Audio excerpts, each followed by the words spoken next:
This is day 321, personal feedback loop. This is a message to tell me and anyone else who cares to listen or read that you should build into your life a way to receive consistent feedback. In a business, we frequently talk about feedback loops, the concept of asking for and receiving feedback from our clients. This is intended for us to stay on top of any pending issues we may have that could lead to customer churn.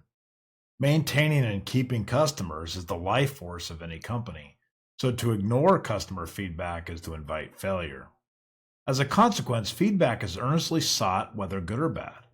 The same principle applies to our personal and professional lives. Feedback is critical, yet rarely sought. We tend to recoil at getting any adverse feedback unless people shower us with adoration. We tend to become defensive and withdrawn when receiving anything less than positive. This is because we are not used to getting feedback, because it is never consistent. We get feedback occasionally, and sometimes it is good, but oftentimes it is poor as well. Consequently, we avoid it. This is not a great behavior.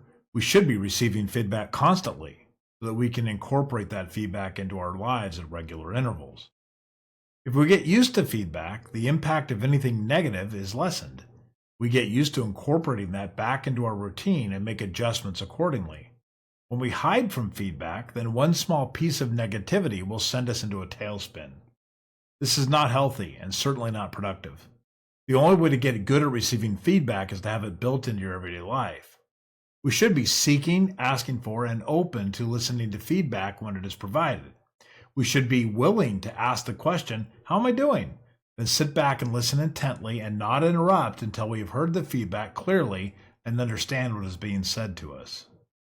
Getting started with this process is difficult because most of us have not built in feedback loops into our lives at all. So it will take considerable effort to identify the ways and means to get this valuable data flowing to you. Most likely, when you first approach people, they will react negatively. This is because you've been avoiding their feedback for so long that they will be suspicious of your intentions. You will need to overcome that. In a pinch, you can hire professionals such as a coach or a counselor who you will pay to give you feedback.